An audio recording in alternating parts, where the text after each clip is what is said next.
My name is Hannah Mercer, and I was 30 years old when I learned that some people do not need to tear your family apart loudly. Sometimes they just move their chairs. On my wedding day, the two people who raised me were supposed to sit at table 1, front and center, beside the groom's parents, beside the people who were about to become family. Instead, I found them at table 18 behind a white pillar beside the emergency exit, with a stack of spare high chairs pressed against the wall and a portable speaker cable taped across the floor near my father's shoes. My mother was smoothing the same corner of her napkin again and again. My father was sitting very straight the way he does when he is trying not to show that something hurts. Their place card said, Rose and Eddie Mercer, not mother of the bride, not father of the bride, just their names. Meanwhile, at table 1 directly under the chandelier sat my biological mother, a woman who had signed away her rights when I was 6, a woman I had seen 3 times in 24 years. A woman my fiancé's mother had suddenly decided belonged in the family photographs because, in her words, blood looks cleaner in the program. I stood in my wedding dress holding a bouquet of white roses that cost more than my father's first car, and I felt something inside me go very quiet. Then I heard my fiancé Nathan Aldridge speaking behind the ballroom doors. His mother said Hannah is sentimental. She will fuss for 5 minutes, then she will get over it. Nathan answered, Rose and Eddie are sweet people, Mom. But they are not the story we need tonight. Not the story. The woman who packed my lunches was not the story. The man who slept in a hospital chair for 4 nights after my appendix burst was not the story. The people who chose me when they did not have to were not the story. Then Nathan said the sentence that ended us before the reception even began. They raised her, but they are not really her parents. Put them wherever they will cause the least confusion. I did not cry. That surprised me. I thought a sentence like that would break me open. Instead, it closed something. A door, a future, a version of myself who still believed love could survive cowardice if the apology came soon enough. 10 minutes later, 240 guests were seated, champagne was being poured, and the marriage license was waiting on a silver tray beside the sweetheart table. Nathan thought I would sign it after dinner. His mother thought I would smile for the photographs. My biological mother thought she would be introduced as family. And my parents, the only parents I have ever had, were still sitting behind a pillar, pretending they were fine because they loved me too much to make my wedding day about their pain. That was the moment I decided the wedding was over. The only question was whether I would leave quietly, or whether I would make sure every person in that room understood why. Before I tell you what happened when I picked up the microphone, I need to tell you about Rose and Eddie Mercer. They were not my birth parents. That is a fact. It is also the least important fact about them. Rose Mercer drove a school bus for 32 years in Montgomery County, Ohio. She knew which children got carsick on curves, which ones needed help tying shoes, which ones were afraid to go home on report card days, and which ones climbed onto the bus, hungry enough to pretend sleep was more important than breakfast. She kept granola bars in a shoebox under her seat. District policy said she was not supposed to hand out food. Rose Mercer considered district policy a suggestion written by people who had never watched a 7-year-old save half a granola bar for a little brother. My father, Eddie Mercer, repaired lawn equipment in a shop behind our house. Mowers, snowblowers, chainsaws, anything with a small engine and enough stubbornness to remind him of people. He smelled like motor oil, cut grass, and peppermint gum. His hands were permanently rough, his left thumb crooked from an accident with a blade sharpener, and he could fix almost anything except a person who refused to be honest. They took me in when I was 6. My biological mother, Caroline Vale, had been 24 when she dropped me at Rose's sister's apartment for the weekend and did not come back for 9 months. I do not remember her leaving. I remember waiting. That is different. Waiting becomes a room inside a child. You decorate it with excuses at first. Maybe the car broke down. Maybe she is sick. Maybe she is working. Maybe she is coming tomorrow. Then tomorrow keeps arriving without her. Eventually you stop decorating the room. You just live in it. Rose was my mother's cousin, technically. Second cousin, or first cousin once removed, depending on which aunt you asked and how much wine she had at Thanksgiving. She and Eddie had no children of their own. They had tried. There were medical bills in a folder, appointment cards in a drawer, and one small knitted yellow hat Rose kept in a box in the closet. I found it when I was 9. She found me holding it. I thought she would be angry. She only sat on the bed beside me and said, "Some things are loved before they arrive." Then she took the hat, folded it carefully, and put it back in the box. I asked, "Was it for a baby?" She said, "Maybe it was waiting for you." I did not understand then. I do now. When Caroline did not return, Rose and Eddie went to court. There were hearings, home studies, papers, signatures, and adults using words like abandonment in rooms where I was offered crayons. By the time I was 8, the adoption was final. My name became Hannah Grace Mercer. Rose threw a party in the backyard with store-brand lemonade hot dogs and a cake from Kroger that said, "Welcome home," even though I had already been home for 2 years. Eddie gave me a key to the front door on a red ribbon. I said, "But I already live here." He said, "Now the door knows it too." That is the kind of father he was. Quiet, practical, always finding a way to make love into something you could hold. I grew up in a blue house with peeling porch paint and a backyard full of engines in different stages of resurrection. We were not poor in the dramatic way people write about. We had food, heat, a safe bed, Christmas presents. But we measured money. Rose used envelopes for cash. Groceries, gas, repairs, school, emergency. Eddie bought work boots one size too big because thick socks made them last longer. I wore thrift store dresses to homecoming and learned early that a person's worth could not be trusted to fabric. Rose and Eddie showed up for everything. Every choir concert, even when I only sang backup. Every parent-teacher conference. Every appointment with the therapist I saw after nightmares came back in 5th grade. Every science fair. Every school play. Every college orientation.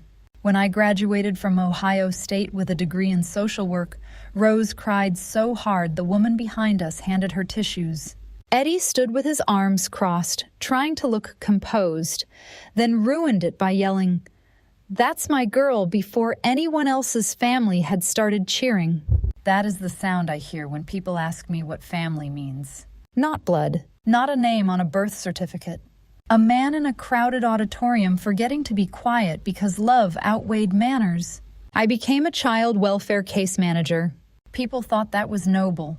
It was also personal. I knew the smell of a waiting room where a child is trying to guess which adult will leave next. I knew how small children become when adults discuss them like furniture. I knew the difference between a relative who wants custody because of love and a relative who wants custody because guilt has become socially inconvenient. My job made me patient. It also made me hard to fool. Or so I thought. Then I met Nathan Aldridge. Nathan came into my office because of a donor tour. Aldridge Development had funded a renovation grant for one of the visitation rooms in our county family services building. New chairs, soft rugs, toys that were not missing pieces, a mural with trees and birds, and the kind of optimism public buildings often try to paint over fluorescent lighting. Nathan was there with his mother, Victoria Aldridge, for the ribbon cutting. He was 34, tall, clean-cut, and wore a navy suit like he had never known a panic sweat. His family owned half the new construction on the west side of Dayton. Apartments, office parks, a shopping plaza, a gated community with stone columns at the entrance and a name that sounded like a place where no one had ever argued about an electric bill. Victoria Aldridge was elegant in a way that felt sharpened. Silver blonde hair, pearls, nude lipstick, a smile that arrived exactly when cameras did. She shook my hand and looked at my name tag. "Hannah Mercer," she said. "Are you one of the caseworkers?" I am a permanency supervisor. How meaningful. Meaningful. Not important, not difficult. Meaningful. People like Victoria use soft words when they want to make your work sound decorative. Nathan noticed. I saw it in his face. After the ceremony, he found me near the visitation room door and said, my mother has a way of complimenting people like she is placing them on a shelf. I laughed before I could stop myself. He grinned. I am sorry. For your mother. For the shelf. That was how it began. He asked me for coffee 2 days later. I said no because I had 3 home visits and a court report due. He asked again the next week. I said yes because he remembered the name of the visitation room mural artist. And I was tired, and he made me feel seen in a hallway where most people saw paperwork. Nathan was attentive. Not flashy, attentive. He remembered that I hated cilantro. He asked about my cases without pushing for details I could not share. He brought Rose a lavender plant after she mentioned once that the deer had eaten hers. He spent an afternoon in Eddie's shop pretending to understand carburetors and left with grease on his shirt and a grin on his face. Rose liked him. Eddie took longer. Eddie believed charm was like a used mower. Runs great in the driveway, he said. Let me see it after 2 summers. But even he softened when Nathan showed up one Saturday to help replace the porch railing and stayed until dark. At the end of that day, Eddie handed him a cold soda and said, "You work better than you talk." Nathan took it as the compliment it was. I fell in love slowly, not because I did not want to, because children who learn abandonment early often grow into adults who check the exits even in good rooms. Nathan seemed patient with that. He said, "Take your time." So I did. For almost 2 years, he made it easy to believe that my life had finally grown into something stable. Then he proposed, and his mother took over. Victoria did not dislike me at first. She curated me. That was worse. She introduced me as Nathan's fiancé, the social worker with the adoption story. The adoption story. As if my childhood were a charming non-profit anecdote for donor dinners. At brunch, she would say things like Hannah understands broken systems. She came from one. At a holiday party, she touched my shoulder and told a county commissioner she was adopted by working-class relatives. Isn't that inspiring? I froze. Nathan squeezed my hand under the table. Later in the car, I told him I hated being talked about like a brochure. He sighed. She means well. No, she means to make me useful. He looked offended on my behalf for about 8 seconds. Then tired. Mom has done fundraising for years. She talks like that to everyone. She does not talk like that about you. That is different. Yes, it was. Wedding planning turned difference into evidence. Victoria insisted on the Aldridge Club, a private event space overlooking the river, because after all, the guest list includes people who expect a certain standard. I wanted the community hall near Rose and Eddie's church. Nathan said, "Let Mom have the venue. It matters to her." Victoria chose the florist, the photographer, the string quartet, the seating chart software, the champagne, the printed program. When Rose offered to make cookies for the welcome table, Victoria smiled and said, "How sweet. Maybe for the hotel gift bags. The main display will be professionally done." Rose said, "Of course." But later in the kitchen, I saw her wrap the recipe card slowly and put it back into the drawer. Eddie offered to build the wedding arch. He had made one for my cousin. Simple wood-sanded, smooth, beautiful, in the way handmade things are beautiful, because you can feel the hours. Victoria said, "We already rented a floral structure. It will photograph better." Eddie nodded. "No problem." There was always no problem. That was how working-class dignity often sounds when it is being insulted. No problem. Sounds good. Whatever you think. We do not want to make trouble. Every small surrender made me uneasy. Every time I raised it with Nathan, he kissed my forehead and said, "After the wedding, it is us. Not my mother, not planning, just us." I wanted to believe him, because believing him meant I had not spent 2 years mistaking politeness for courage. Then Caroline called. My biological mother. I had not spoken to her in 3 years. Caroline Vale had drifted in and out of my life like weather that never stayed long enough to water anything. When I was 11, she sent a birthday card with a $20 bill and my name spelled Hannah. When I was 16, she appeared at Rose's door with a silver bracelet and cried because I looked so grown. When I was 23, she asked if I could write a letter supporting her housing application because family helps family. I did not hate her. That would have required a steadier presence. Mostly, I felt the kind of exhausted sadness you feel when someone keeps knocking on a door they once abandoned. I had invited her to the wedding after weeks of guilt. Not to walk me down the aisle, not to sit at the family table, just to attend. Rose told me you do not owe her a seat in the front just because she missed the first rows of your life. I said I know, but I invited her anyway. Victoria discovered Caroline like an artifact. A biological mother, she said, when Nathan told her. How complicated.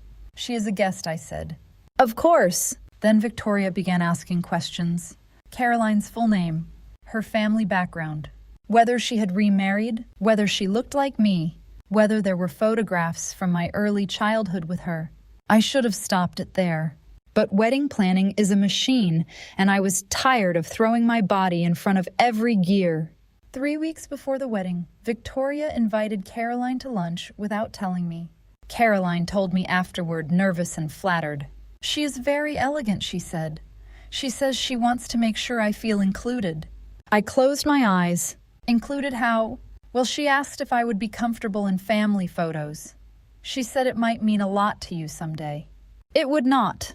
Not in the way Victoria meant. When I confronted Nathan, he said, Mom is trying. Can you not punish her for that? Trying. Another soft word. Another shelf. I told him Rose and Eddie are my parents. There is no ambiguity. He said, I know that, but he looked away. Sometimes betrayal begins as eye contact someone refuses to hold. The morning of the wedding was bright and cold for April. Ohio spring likes to dress for 3 seasons before noon. I woke in Rose and Eddie's house in the bedroom with the slanted ceiling and glow in the dark stars still stuck above the closet from when I was 10. My dress hung on the door. Ivory satin, long sleeves. Simple. Victoria had offered to buy me a designer gown from Cincinnati. I had said no.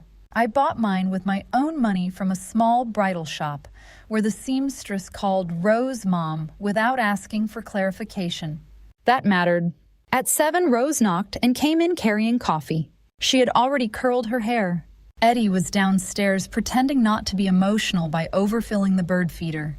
Rose looked at the dress, then at me. You ready? Number. She smiled. Good. Means you understand marriage is bigger than flowers. I hugged her too hard. She hugged back harder. At the Aldridge Club, everything glittered. White orchids. Crystal glasses. Gold chairs. A harpist in the lobby. A seating mirror, taller than Eddie's truck, with names written in white script. I was upstairs in the bridal suite most of the morning, surrounded by bridesmaids, makeup, hairspray, laughter, and the faint nausea that comes from being congratulated too many times before you have eaten. My best friend Priya Shah was my maid of honor. She was also an attorney for foster youth advocacy, which meant she had the emotional softness of a blanket and the strategic instincts of a wolf. She noticed things. Around 11, she returned from the ballroom with her expression flat. Hannah, she said, where are Rose and Eddie supposed to sit? Table 1. Are you sure? My stomach dropped. I stood so quickly the makeup artist nearly stabbed me with mascara. We went downstairs. The ballroom was almost finished. Table 1 sat in front of the dance floor beneath the chandelier with ivory menus and low white flowers. I walked to it. Victoria Aldridge. Charles Aldridge. Nathan Aldridge. Caroline Vale. Judge and Mrs. Whitaker. Senator Paulson. Marianne Bell. Graham Aldridge. No Rose. No Eddie. No Mercers. I looked at the seating mirror. Found them near the bottom. Table 18. I followed the room with my eyes. Table 18 was not simply in the back. It was behind a pillar, beside the emergency exit near the stack of high chairs for guests with children. A power cable ran from the DJ booth along the floor and under the table edge. The seats were not gold chairs. They were plain banquet chairs in slightly different fabric, as if someone had run out. Rose and Eddie Mercer. No titles, no parents of the bride. Just names. Priya stood beside me. Who changed this? I already knew. Still, I found the planner. Her name was Corinne, and she had been Victoria's choice. Corinne's smile was brittle. Mrs. Aldridge adjusted the arrangement last night. Last night. She said you approved the family integration plan. The what? Corinne looked at her clipboard like it might save her. The family integration plan. I wanted to laugh. I wanted to scream. Instead, I said, show me the program. She hesitated. Priya said now. The program was thick cream paper with navy lettering. Page 1, ceremony. Page 2, bridal party. Page 3, with gratitude to our families. Charles and Victoria Aldridge. Caroline Vale, mother of the bride. Rose and Eddie Mercer, with love for their support. Support. That word nearly took my knees out. My parents had been reduced to support. The people who adopted me, raised me, paid for braces, college textbooks, therapy field trips, winter coats, and the emergency fund I still kept, because Rose taught me fear is easier with savings. Support. I closed the program. Priya said quietly, tell me what you want. I want to talk to Nathan. She nodded. Then I am coming with you. No, stay here, get the license. Her eyes sharpened.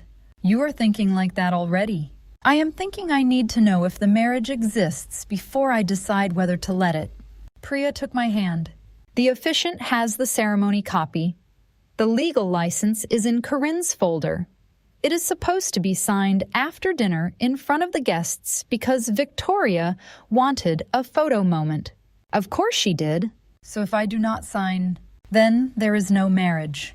Ceremony or no ceremony, Ohio needs the executed license filed. No signature, no legal marriage. I nodded. Priya squeezed once. I will get the folder. I found Nathan in the library room off the lobby. He was alone, standing by the window, fixing his tie. For 1 second, he looked like the man who had held my hand outside a juvenile court hearing when one of my cases broke my heart.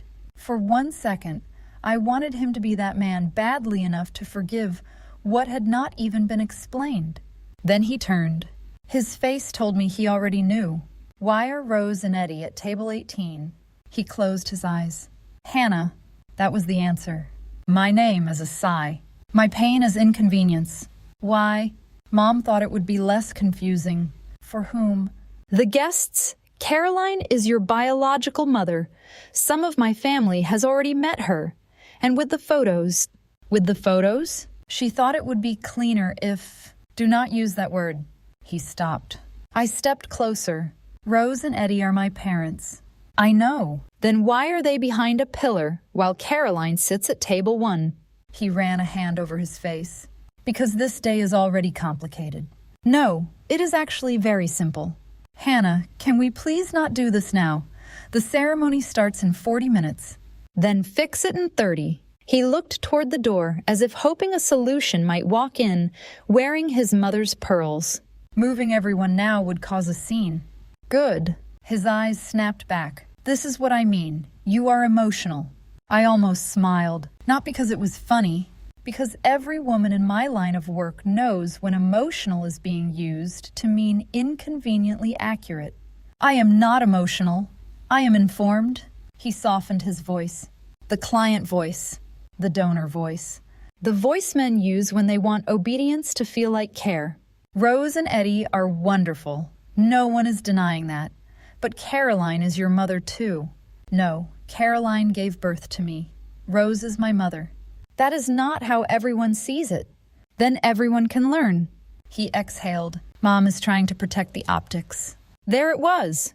Optics. The god of cowardly people. I looked at him for a long moment. Protect the optics from my parents. He did not answer. He did not have to. I left the room before I said something too small for what I felt. In the hall, I heard Victoria's voice from the private dining room. Nathan, you cannot let this become a social work speech. I stopped. The door was cracked. I should have kept walking. I did not. Nathan said she found the seating chart. Victoria's voice sharpened. And She is upset. Of course she is. Hannah has made her entire identity out of being rescued. Rescued. my lungs stopped working. Victoria continued, Rose and Eddie are decent people, but they are not suitable for the front table. A bus driver and a lawnmower mechanic besides Senator Paulson. And the adoption story is already delicate enough without confusing everyone. Nathan said nothing. Victoria lowered her voice. Caroline may have been absent, but she is blood. Blood is easier to explain. Then Nathan softly, They raised her, but they are not really her parents. Put them wherever they will cause the least confusion. I stepped back. My heel hit the wall. The sound was small. Inside the room, silence. Then the door opened. Nathan saw me. His face changed. Victoria appeared behind him. Hannah, she said, smooth as ice. You should be getting ready. I heard you. Nathan reached for me. Wait. I looked at his hand until he dropped it. You called them not really my parents. He swallowed. That is not what I meant. That is exactly what you meant. You just did not mean for me to hear it. Victoria stepped forward. This is a difficult family dynamic. We are trying to present it gracefully. No, I said. You are trying to present me without the people who loved me. Victoria's mouth tightened. Do not be vulgar. I laughed once. It came out quiet and cold. You hid my parents behind a pillar and called me vulgar for noticing. Nathan said, Hannah, please, let us get through today. Get through today. There it was. The phrase that asks a woman to bury herself for the convenience of a room. I looked at him. Number. Then I walked away. The ceremony still happened. People ask me why. Why not stop it before walking down the aisle? Because in that moment I was not ready to explain. Because Rose and Eddie were already seated in the second row of the ceremony space, where I had insisted they remain before Victoria could move them there too. Because Eddie's eyes filled when he saw me in my dress. Because Rose touched her heart. Because some moments belong to the people who earned them, even when the people around them are unworthy. Eddie walked me down the aisle. His hand was warm and trembling. At the front, he kissed my cheek and whispered, Door knows. I nearly fell apart. He meant the key he gave me when I was 8. He meant home. He meant I belonged before any Aldridge ever decided where to seat me. Nathan looked pale. Victoria looked composed. Caroline dabbed at her eyes, in the front row, though, whether from emotion or the glory of being seen, I could not tell. The officiant spoke. Vows were said. Rings exchanged. Guests smiled. Photographers clicked. But all I could think was, this is theater until ink makes it law.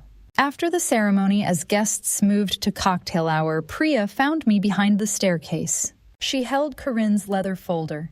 License is here. Good. What are you doing?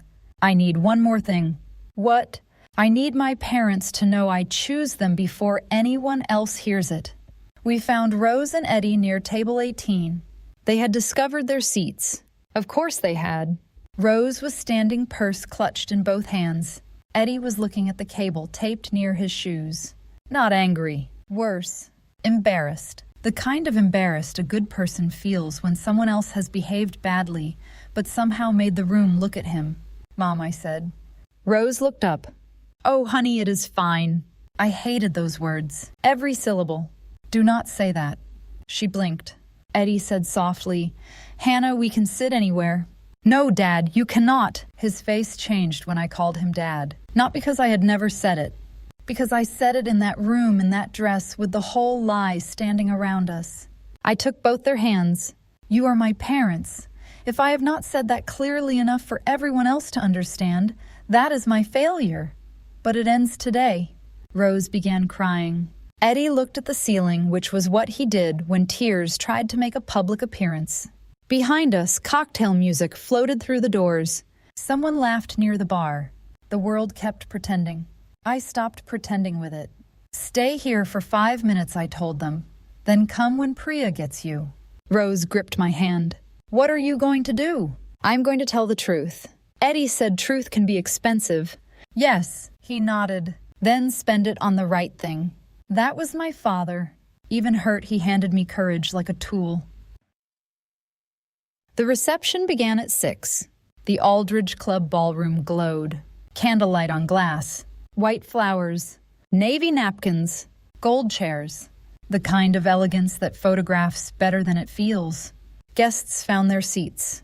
A murmur moved when some people noticed Rose and Eddie at table 18, but confusion dies quickly when dinner is promised. Victoria stood at table 1 greeting Caroline like an old friend. Caroline looked overwhelmed, flattered, and slightly afraid. I almost pitied her. Almost. Nathan kept looking toward the doors. For me. For control. For the old version of Hannah who could be persuaded to wait until tomorrow. The MC Nathan's college friend Graham took the microphone. Ladies and gentlemen, please welcome the families of the bride and groom. Applause. He gestured toward table 1. The Aldridge family and Caroline Vale, mother of the bride. Caroline stood. People clapped. My body went cold. Graham checked his card, smiled, and continued. And now please raise your glasses to the newlyweds. No mention of Rose. No mention of Eddie. No mention of the Mercers. The people who raised me had been erased in real time. I looked at Priya. She nodded. Then she walked toward table 18. I stepped onto the stage before the first toast. Graham smiled uncertainly. Bride has something to say already. That is a first. A few people laughed. I took the microphone from him. My hand was steady. That mattered to me. I had spent my career speaking in courtrooms while futures hung on technicalities. I knew how to make a room hear a sentence. Thank you all for being here, I said. The room quieted. I need to correct something before dinner begins. Victoria's face changed. Barely. A small tightening at the mouth. Nathan stood halfway, then sat when I looked at him. Many of you were just introduced to the family of the bride and groom, but 2 people were left out. I turned toward table 18. Rose and Eddie Mercer, would you please stand? Rose shook her head immediately. Of course she did. Eddie stood first, then helped her up. They stood behind the pillar, visible to half the room and hidden from the other half. Perfect. Some of you cannot see them, I said. That is not an accident. A murmur. Heads turned. Chairs shifted. People craned around the pillar until they saw the back corner, the emergency exit, the stack of high chairs, the taped cable, the mismatched seats. These are my parents, I said. My voice filled the room cleanly. Not my support system. Not relatives who helped out. Not a sweet adoption story. My parents. Rose covered her mouth. Eddie stared at me like I was walking across thin ice and he wanted to come carry me. I continued. When I was 6 years old, Caroline Vale left me for what was supposed to be a weekend. Rose and Eddie Mercer raised me from that point forward. They took me to court hearings, school concerts, therapy appointments, emergency rooms, college tours, and every ordinary day in between. They adopted me, they gave me their name, they gave me a home. The room was fully silent now. Even the servers had stopped moving near the kitchen doors. This morning, my approved seating chart was changed. Rose and Eddie were removed from table 1 and placed at table 18 behind a pillar beside the emergency exit. In the printed program, Caroline Vale is listed as mother of the bride. Rose and Eddie are thanked for their support. Victoria stood. Hannah, this is not appropriate. I looked at her. Neither was moving my parents. A small gasp came from somewhere near table 4. I turned back to the room. Victoria Aldridge made that change. And when I asked why, I overheard her say that a bus driver and a lawnmower mechanic were not suitable for the front table. She said blood was easier to explain. Victoria's face went white. Caroline looked down at her plate. Nathan closed his eyes. Good. He knew what came next. When Nathan had the chance to correct her, he said Rose and Eddie raised me, but they are not really my parents. He said to put them wherever they would cause the least confusion. The room broke open in whispers. Senator Paulson pushed back from table 1. A woman I did not know said, "Oh, Nathan." Someone at table 7 murmured, "That is awful." Victoria's voice cut through. She is twisting this. We were trying to be sensitive to a complex situation. No, Priya said from near the wall. She had the folder in her hand. My lawyer and best friend in exactly that order. I looked at Nathan. You were not sensitive. You were ashamed. He stood. Hannah, stop. Please, let us talk privately. We did. You told me to get through today. I lifted the unsigned license. For those who do not know, the marriage license has not been signed. Victoria wanted a signing photo during dessert. That means the ceremony today was not legally completed. A sound went through the room, not a gasp. A wave. Victoria gripped the table. Nathan's face drained. I set the license on the podium. I will not sign it. Caroline began crying then, softly. For once I believed the tears might not be for herself. I removed my ring. The diamond caught the chandelier light. Beautiful, cold. Chosen by Nathan. Approved by Victoria. I placed it on top of the license. I came here today to marry a man I thought understood that family is not proven by blood. It is proven by who stays. But I cannot build a life with someone who lets my parents be hidden because their work clothes do not match his family's table. My voice almost cracked. Almost. I will not have children who learn that love has to be edited for photographs. I will not let the people who saved me be treated like an embarrassing footnote. And I will not sign my name beneath a lie. I turned toward Rose and Eddie. I am going home with my parents. Then I set the microphone down. No slam. No dramatic throw. Just down. Finished. The walk from the stage to table 18 felt longer than the aisle had. Nathan called my name once. I did not turn. Victoria said something sharp, but a wave of voices swallowed it. Priya was already beside Rose and Eddie, with my coat, my purse, and the folder. Eddie had his arm around Rose. She was crying openly now. I am sorry, she kept saying. I am so sorry. I hugged her. Do not apologize for someone else's shame. Eddie looked at Nathan across the room. For a second, I thought he might say something. He did not. My father understood doors. He knew when to close one. We walked out through the side entrance. Past the bar. Past the floral display Victoria had chosen. Past the seating mirror where Rose and Eddie's names remained near the bottom in white script. Outside, the air was cold enough to clear my lungs. The club doors closed behind us. Inside, 240 guests began rewriting the evening in real time. Outside, Eddie handed me his handkerchief. It was clean folded and smelled faintly of motor oil. I cried into it like I was 8 years old again. Not because I had lost Nathan, because I had almost lost myself trying to keep him. The legal part was simple, emotionally impossible, but legally simple. No signed license, no marriage, no annulment, no divorce, no shared property. The apartment lease was in my name because Nathan still owned his condo and had planned to transition gradually. That phrase looked different after everything. Priya stayed with me for 3 days. Rose and Eddie stayed longer. Nathan sent flowers. I donated them to the hospice center. Nathan emailed, then texted. Then emailed again. His first message said he was sorry. His second said I had humiliated him. His third said he wanted to explain. His fourth said his mother had been under pressure. His fifth said I was making a mistake I would regret. 5 messages. 5 different men. None brave enough to exist at the same time. I replied once, all communication should go through Priya Shah. Victoria called Rose. That was a mistake. Rose answered on speaker, while Eddie sat at the kitchen table, and I stood by the sink. Rose, Victoria said, her voice polished thin. I think we can all agree emotions were very high. Rose looked at me, then at Eddie, then said, no, Victoria. I think we can agree you hid us behind a pillar. Silence. Victoria tried again. I never intended. You intended all of it. Rose's voice was soft. That made it worse. You may not understand what it means to be someone's mother, but I do. It means you do not step aside so your child photographs better. Eddie reached across the table and took her hand. Victoria said, this has damaged my family.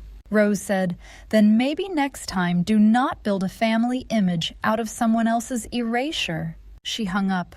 Eddie stared at her. I married up, he said. Rose wiped her eyes and laughed. The fallout was not immediate. People like the Aldridges do not collapse.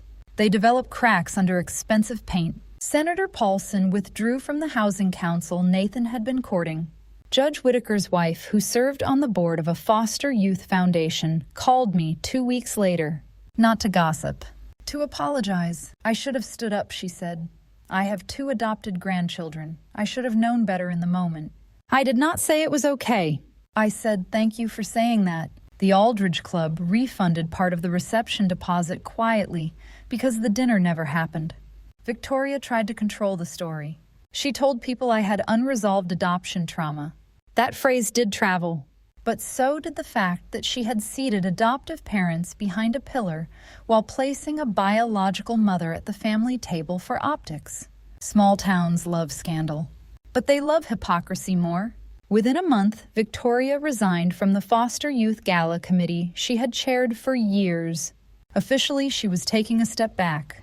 Unofficially, donors had questions. Aldridge Development lost a county partnership related to affordable housing after 3 commissioners decided the optics were unfavorable. There was that word again. Optics. This time it belonged to them. Nathan came to Rose and Eddie's house once. He brought the ring. Eddie met him on the porch. I watched from the upstairs window like a coward, or maybe like a woman learning that not every conversation deserved her body in the room. Nathan said I need to see Hannah. Eddie said no. I love her. Eddie nodded. Maybe. But love that needs an audience to become brave is not ready for marriage. Nathan looked down. I made a mistake. You made a choice. Eddie did not raise his voice. He did not have to. You can leave the ring with Priya if there is a legal reason. Otherwise, take it back to whoever taught you it mattered more than a person. Nathan left with the ring. That was the last time I saw him in person. Caroline wrote a letter. Not an email. A letter. The envelope arrived with no return address, but I knew her handwriting from years of almost birthday cards. Hannah, I let Victoria put me where I did not belong because I wanted for one night to feel like I had not failed you. That was selfish. Rose is your mother. Eddie is your father. I knew it when I saw them at that table, and I said nothing because saying it would have meant admitting what I gave away. I am sorry. I do not expect anything. Caroline. I read it 3 times.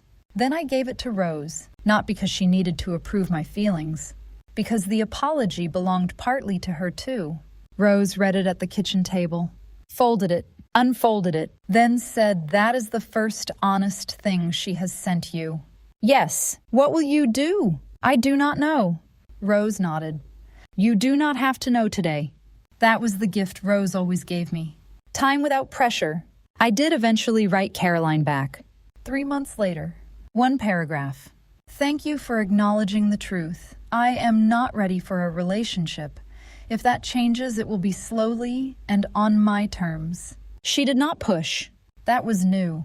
Maybe it was growth. Maybe exhaustion. I was no longer responsible for naming it. A year later, I hosted dinner at Rose and Eddie's house. Not a wedding. Not a replacement. A Saturday dinner. The table was extended with the extra leaf Eddie kept in the basement. Mismatched chairs. Rose's green bean casserole. Eddie's grilled chicken. Priya brought samosas. My coworker Delia brought pie.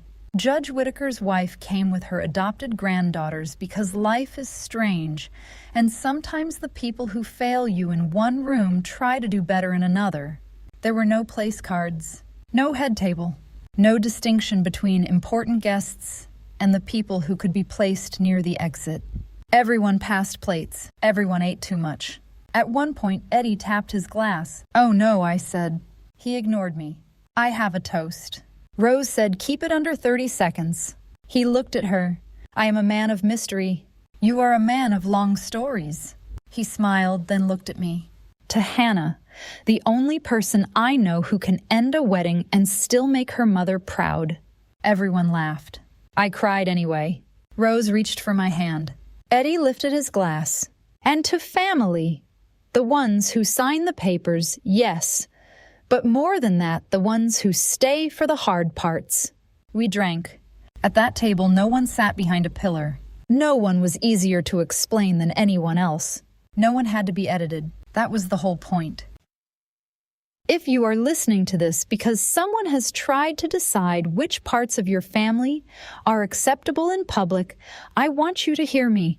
Be careful with people who use words like complicated when they mean inconvenient. Be careful with people who say they love you but want the story of you cleaned up for guests. Be careful with anyone who treats the people who raised you like a detail to manage. Family is not a seating chart. It is not blood arranged under better lighting. It is not who looks right beside a senator, a donor, a camera, or a chandelier. Family is who came back. Family is who packed the lunch. Family is who sat in court while adults discussed your future. Family is who gave you a key and told the door to know your name.